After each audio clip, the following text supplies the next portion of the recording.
काम वाली बाई का ज़बरदस्त दिमाग। Welcome back to my channel friends. और आज मैं एक्सप्लेन करने वाली हूँ न्यू सीरीज़ हिना खान की, जिसका नाम है गृहलक्ष्मी। कहानी की शुरुआत होती है काम वाली बाई से, जिसका नाम है लक्ष्मी। लक्ष्मी अपने काम करने के घर वापस आती है तो वो देखती है कि सूर्य नाम का गुंडा उसके पति को पीट रहा था।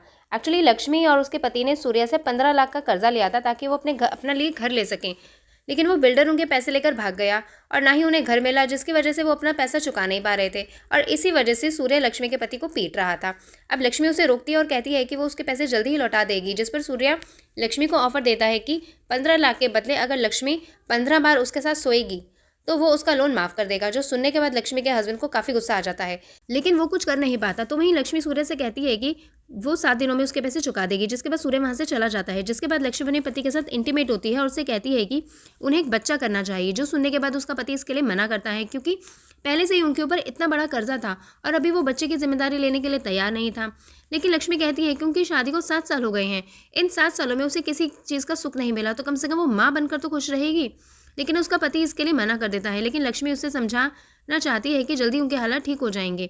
यहाँ पर हमें पता चलता है कि लक्ष्मी के परिवार में उसकी सास और देवर हेमंत भी था, जो एक पुलिस ऑफिसर है। एक्चुअली लक्ष्मी के ससुर की जब डेथ हुई थी तो उनकी जॉब के बदले में हेमंत को जॉब मिल गई थी और इसी वजह से लक्ष्मी का पति अपने भाई से जलता था, क्योंकि वो चाहता था कि वो जॉब उसे मिले।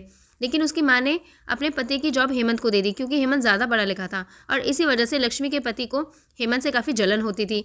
इसके बाद हम लक्ष्मी को देखते हैं, जो अपने सारे काम करती है और रात में गृह लक्ष्मी सोसाइटी जाती है। एक्चुअली ये वही सोसाइटी और बिल्डिंग है जहाँ पर लक्ष्मी और उसके हस्बैंड ने फ्लैट लेने के लिए पैसे दिए थे, लेकिन वो बिल्डर काम आधा छोड़कर पैसे लेकर भाग गया था।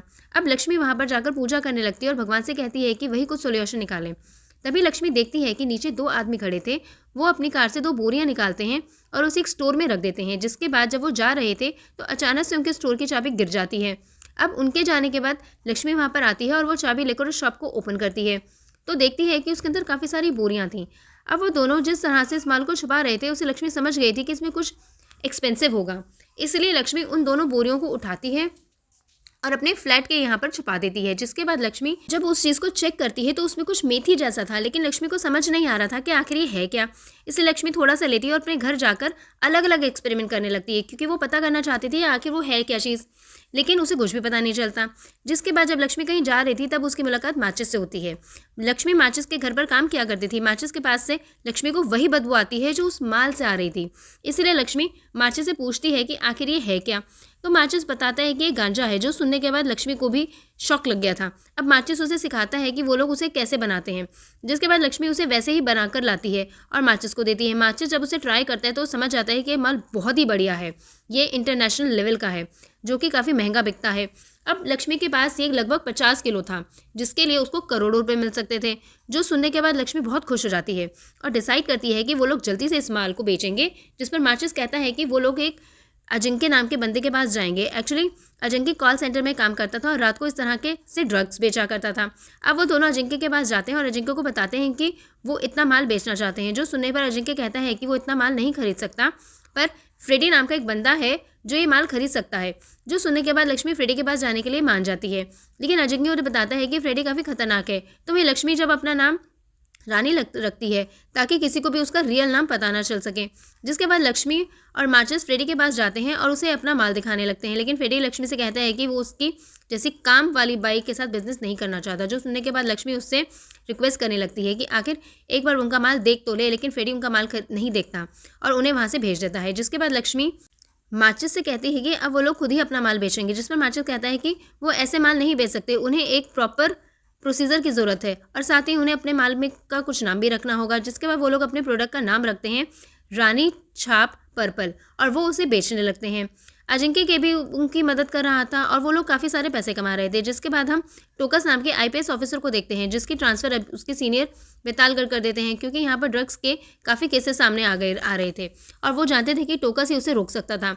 जिसके बाद टोकस बेतालगढ़ आ जाता है और हेमंत उसके अंडर ही काम कर रहा था। जिसके बाद हम विक्रम पांडाल को देखते हैं, जो अपने 2 आदमियों को मार देता है, क्योंकि उन्हीं की वजह से उनके ड्रग्स चोरी हो गए थे। एक्चुअली जो ड्रग्स लक्ष्मी ने चुराए थे वो विक्रम के थे और विक्रम को हर हाल में अपने ड्रग्स वापस चाहिए थे।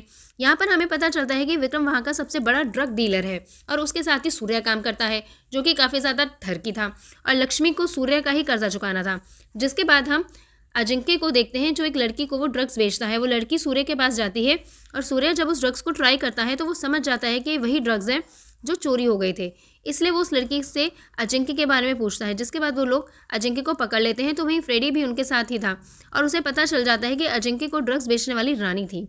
इसलिए वो रानी से मिलने के लिए बुलाता है और रानी से कहता है कि वो जान चुका है कि वो रानी ने ड्रग्स चुराए थे, वो ड्रग्स विक्रम के हैं। इसलिए वो रानी को धमकाता है कि वो जल्दी से वो सारे ड्रग्स लाकर उसे दे दे, नहीं तो विक्रम उसे जान से मार देगा। लेकिन रानी कहती है कि वो फ्रेडी को ड्रग्स तभी देगी जब फ्रेडी उसे खरीदेगा, क्योंकि वो जानती थी कि फ्रेडी भी विक्रम से छुपाकर उन ड्रग्स को बेचना चाहता है। अब फ्रेडी उसे धमकाने की कोशिश करता है, लेकिन रानी उससे नहीं डरती। रानी फ्रेडी से कहती है कि वो उसका पार्टनर बनकर उसके साथ बिजनेस कर सकता है, जो सुनने पर फ्रेडी भी मान जाता है और वो रानी से कुछ ड्रग्स खरीदता है, जिसके बाद रानी को कई सारे पैसे मिले थे। तो वहीं हम अजिंक्य को देखते हैं, जिसे विक्रम ने पकड़ लिया था और वो उसे काफ़ी पीट रहा था और उससे पूछ रहा था कि आखिर रानी कौन है, लेकिन अजिंक्य उसे कुछ भी नहीं बता रहा था। तभी वहाँ पर रानी आती है, जो कि सूर्य के पैसे लौटाने के लिए आई थी। तब रानी देखती है कि अजिंक्य को काफ़ी पीटा जा रहा था। वो काफ़ी डर भी जाती है कि कहीं अजिंक्य उसके बारे में कुछ बता ना दे। लेकिन उन दोनों ने पहले ही डिसाइड किया था कि अगर अजिंक्य पकड़ा गया तो वो वही बोलेगा कि उसे ये ड्रग्स दीनू ने बेचे हैं। अब जैसा डिसाइड हुआ था, अजिंक्य दीनू के बारे में बताता है, जो सुनने के बाद विक्रम उसकी बातों पर यकीन करने के लिए तैयार नहीं था। लेकिन रानी कहती है कि वो दीनू को जानती है। दीनू पहले विक्रम के लिए काम किया करता था, लेकिन कुछ टाइम बाद खबर आई कि वो पुलिस एनकाउंटर में मर चुका है। लेकिन रानी कहती है कि दीनू जिंदा है और शायद वो छुपकर रह रहा है। अब यहाँ पर दीनू की बात करें तो दीनू की माँ रानी के पड़ोस में रहा करती है।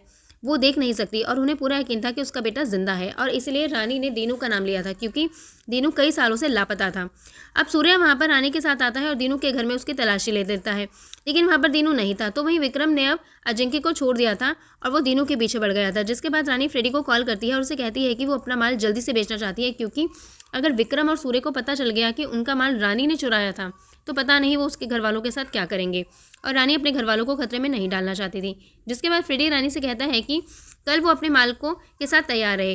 वो लोग कल ही एक पार्टी के पास जाएंगे और जो माल खरीदने के लिए तैयार भी थे।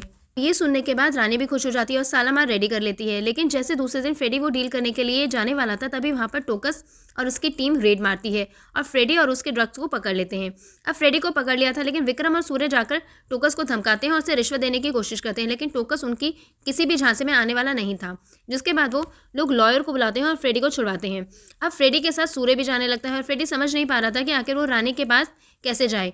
रानी उसे कॉल कर रही थी, जिसके बाद वो ना चाहते हुए भी सूर्य को वहाँ पर रानी के पास लेकर जाना पड़ता है। लेकिन वहाँ आने पर फ्रेडी ऐसे नाटक करता है जैसे रानी उससे ड्रग खरीदने आई है, और सूर्य को देखकर रानी भी इस बात को समझ गई थी, इसलिए वो भी फ्रेडी से ड्रग्स खरीदती है और वहाँ से जाने लगती है। लेकिन सूर्य उसे रोकता है और कहता है कि वो खुद उसे घर छोड़ेगा। एक्चुअली सूर्य रानी के पहले से ही पीछे पड़ा हुआ था। जिसके बाद सूर्य रानी को घर छोड़ता है। तभी वहाँ पर रानी का हस्बैंड आता है और उसकी सास भी आती है।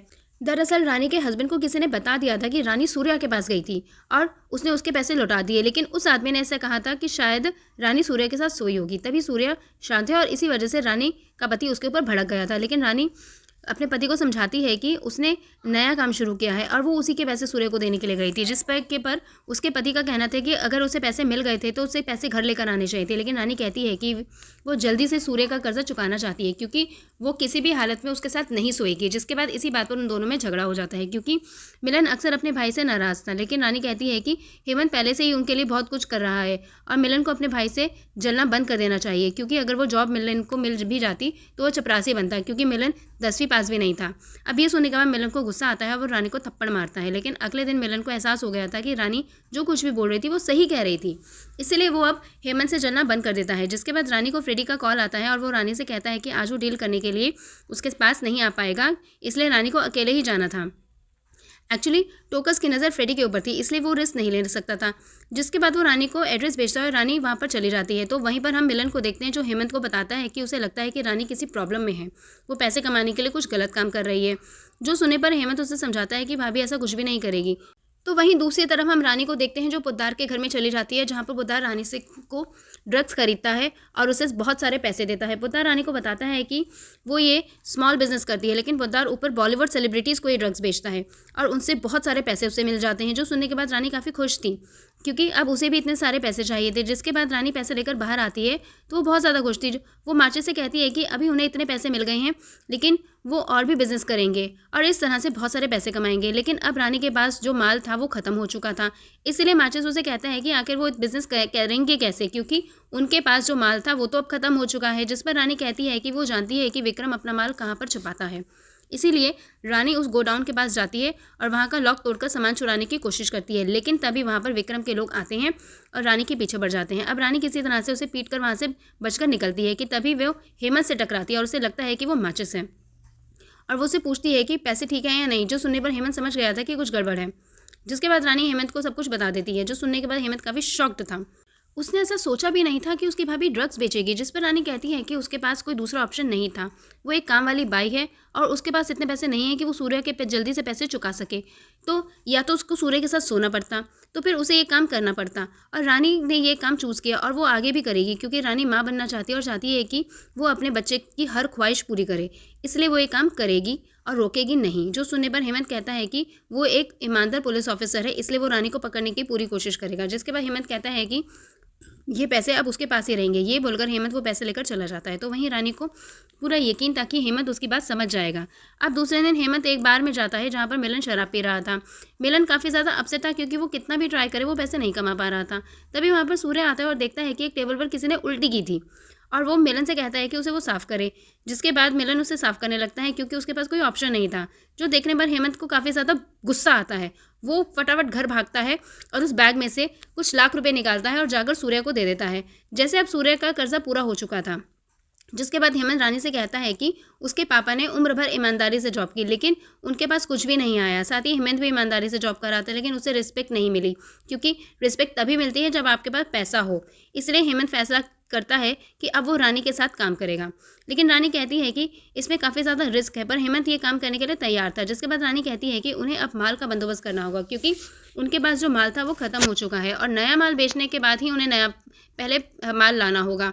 जिस पर हेमंत कहता है कि टोकस ने जिन विक्रम के अड्डों पर रेड मारी थी, वहाँ से माल जब्त किया गया था और वो माल अब पुलिस कस्टडी में है और वहाँ पर ही पड़ा सड़ जाएगा। इससे अच्छा कि वो लोग किसी तरह से उस माल को वहाँ से निकाल लेंगे और उसे आगे बेचेंगे।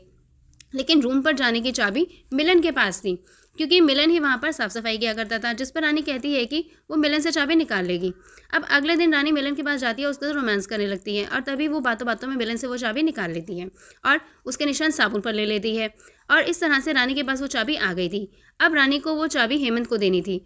हेमंत चुपचाप वो माल वहाँ से निकालता है और उस माल की जगह मेथी के पत्ते रख देता है। इस तरह से वो लोग काफ़ी दिन करते हैं और हेमंत रानी से कहता है कि जितना टोकस विक्रम के अड्डों पर रेड मारेगा उतना माल उन्हें मिलेगा। जिसके बाद रानी फ्रेडी से बात करती है और फ्रेडी विक्रम के अड्डों के बारे में पता करता है और उसे वो हेमंत को बताता है। जिसके बाद हेमंत टोकस को और टोकस वहाँ पर जाकर रेड मारता है और पुलिस वाले उस माल को जब्त कर लेते हैं और फिर हेमंत उस माल को बदल देता है। पर एक दिन रानी को पता चलता है कि विक्रम ने दीनू को पकड़ लिया है और वो समझ जाती है कि वो लोग दीनू को मार देंगे। इसलिए वो रानी हेमंत से ये बात बताती है। तो हेमंत एक प्लान बनाता है कि वो टोकस से कहता है कि उसे विक्रम के अड्डे का पता चल चुका है, इसलिए उन्हें वहाँ पर जल्दी से रेड मारनी चाहिए। जिसके बाद टोकस अपनी टीम के साथ वहाँ पर रेड मारने जाता है। जो बात विक्रम को पता चलते ही विक्रम भी वहाँ पर चला जाता है। तो वहीं रानी और मार्चिस विक्रम के घर पर जाते हैं ताकि वो दीनू को वहाँ से छुड़ा सकें। लेकिन वहाँ जाने पर वो देखते हैं कि विक्रम ने दीनू को मार दिया था और ये देखकर रानी को बहुत बुरा लगता है कि उनकी वजह से दीनू की मौत हो गई थी। तो वहीं टोकस विक्रम के अड्डे पर रेड मारता है और उसे वहाँ पे बहुत सारा माल मिल जाता है। एक्चुअली ये माल रानी ने वहाँ पर छुपाया था ताकि विक्रम को टोकस पकड़ सके। अब टोकस विक्रम और सूर्या को अरेस्ट कर लेता है, जिससे रानी का प्लान कामयाब हो जाता है। लेकिन टोकस को ये बात भी पता चल जाती है कि हेमंत क्या कर रहा था, इसलिए वो हेमंत को पकड़ लेता है कि तभी हेमंत को रानी का कॉल आता है और टोकस समझ जाता है कि इन सब में रानी भी मिली हुई है। अब रानी टोकस से कहती है कि वो खुद ही सरेंडर करेगी। टोकस को हेमंत को कुछ भी करने की ज़रूरत नहीं है। इसके बाद रानी खुद ही सरेंडर कर देती है और टोकस उन्हें पुलिस स्टेशन लेकर आता है। टोकस भी काफ़ी शौक था कि रानी एक काम वाली बाई होकर इतना सब कुछ कैसे कर सकती है। तब रानी कहती है कि उसके पास उसकी मजबूरी थी और यहाँ पर हमें पता चलता है कि दीनू को मारने के बाद विक्रम को पता चल गया था कि उसका माल चुराने वाली रानी थी, इसलिए वो रानी को मारना चाहता था। इसलिए रानी ने उसे जानबूझकर पकड़वा दिया था। तो वहीं टोकस मिलन को बुलाता है ताकि वो रानी की सच्चाई उसे बता सके। लेकिन इससे पहले कि मिलन अंदर आता वहाँ पर शूट आउट हो जाता है, जो कि विक्रम के लोगों ने करवाया था और उसमें मिलन की मौत हो जाती है, जो देखने के बाद रानी पूरी तरह से टूट गई थी। और यहाँ पर हमें पता चलता है कि विक्रम और सूर्या का एक बॉस है जिसका नाम है काजी, जो कि दुबई में रहता है। और जब उसे पता चलता है कि विक्रम और सूर्य को अरेस्ट किया गया है तो उसी ने ये शूट आउट करवाया था, जिसकी वजह से काफ़ी सारे पुलिस वाले और मिलन की मौत हो गई थी। साथ ही टोकस को अपने सीनियर से पता चलता है कि काजी इंडिया आने वाला है, क्योंकि उसे भी पता चल गया था कि उसका माल चुराने वाली रानी थी और रानी की वजह से ये सब कुछ हुआ था। इसलिए अब वो रानी को ख़त्म करना चाहता था। अब ये बात पता चलते ही टोकस समझ जाता है कि रानी ही है जो उन्हें काजी तक पहुंचा सकती है। इसलिए वो रानी से कहता है कि उन्हें उसकी मदद करनी होगी, जिसके बाद रानी भी इसके लिए मान जाती है। अब यहाँ पर मिलन का अंतिम संस्कार होता है और रानी डिसाइड करती है कि वो मिलन की मौत का बदला ज़रूर लेगी। जिसके बाद टोकस उसे सब कुछ सिखाने लगता है कि काजी के आने के बाद उसे क्या करना है। ये रानी को शूट करना है और उस सेल्फ डिफेंस करना सिखाता है ताकि काजी उसे मार ना सके। जिसके बाद रानी जब एक दिन मेडिकल गई थी तभी वहाँ पर काजी के आदमी आते हैं और रानी को पकड़ लेते हैं, लेकिन रानी के पास ट्रैकर था, जिसकी वजह से टोकस उसे ट्रैक कर सकता था। साथ ही रानी ने जो भी बोलती थी वो भी सुन सकता था। अब रानी के सामने काजी आता है और रानी से कहता है कि वो समझ नहीं पा रहा कि रानी की बहादुरी देखकर वो खुश हो या उसे मार दे, लेकिन रानी उसे इशारे में बता देती है कि उसके पास ट्रैकर है और रिकॉर्डर दोनों है। जो सुनने के बाद काजी समझ आता है कि यहाँ पर पुलिस आने वाली है, इसलिए वो तुरंत वहाँ से भाग निकलते हैं। तो वही रानी जानबूझकर ऐसे चिल्ला रही थी कि काजी साहब मुझे मत मारो, ताकि टोकस को यकीन हो जाए कि काजी उसे मारने वाला है, और वो वहाँ पर आ जाता है। लेकिन तब तक काजी वहाँ से जा चुका था। अब टोकस रानी को वहाँ पर से छुड़वा आता है और उसे उसके घर छोड़ देता है। जिसके बाद टोकस रिज़ाइन करता है, क्योंकि वो समझ गया था कि अगर वो ड्यूटी पर रहेगा तो वो कुछ भी नहीं कर पाएगा। इसलिए वो फैसला करता है कि वो ऑफ ड्यूटी ही इन सारे गुंडों को ख़त्म करेगा। जिसके बाद हम रानी को देखते हैं जो काजी से मिलने के लिए जाती है, और यहाँ पर काजी रानी से काफ़ी इम्प्रेस था, क्योंकि उस दिन रानी ने काजी को बचाया था। जहाँ रानी काजी से कहती है कि अब वो काजी के साथ काम करना चाहती है, जो सुनने के बाद काजी काफ़ी शॉक्ड हो गया था, क्योंकि वो समझ नहीं पा रहा था कि उसे रानी पर भरोसा करना भी चाहिए या नहीं। जिस पर रानी कहती है कि शतरंज के खेल में रानी के पास ज़्यादा पावर होती है, क्योंकि रानी का यही काम होता है कि वो हर हाल में राजा को प्रोटेक्ट करे, और वो वैसे ही ये रानी उससे वादा करती है वह अपने राजा को कभी भी सामने नहीं आने देगी, वो हर हाल में उसे प्रोटेक्ट करेगी। जो सुनने के बाद काजी काफ़ी इम्प्रेस था और वो रानी को वहाँ का हेड बना देता है, यानी कि अब रानी के पास पूरा बेतालगढ़ था। रानी काजी से कहती है कि जो उसने पुलिस स्टेशन में शूट आउट करवाया था उसमें उसके पति की मौत हुई थी। जो सुनने के बाद काजी काफ़ी शॉक्ड था। तभी रानी अपनी गन निकालती है और काजी को मार देती है। पिछली बार भी रानी ने काजी को इसलिए बचाया था क्योंकि वो खुद काजी को मारकर अपने पति की मौत का बदला लेना चाहती थी, और अब रानी का बदला पूरा हो चुका था और यहीं पर वो सीरीज़ एंड हो जाती है। तो दोस्तों, अगर आपको मेरा एक्सप्लेनेशन पसंद आया हो तो मेरे वीडियो को लाइक करके जाओ भाई, और चैनल को सब्सक्राइब भी कर दो।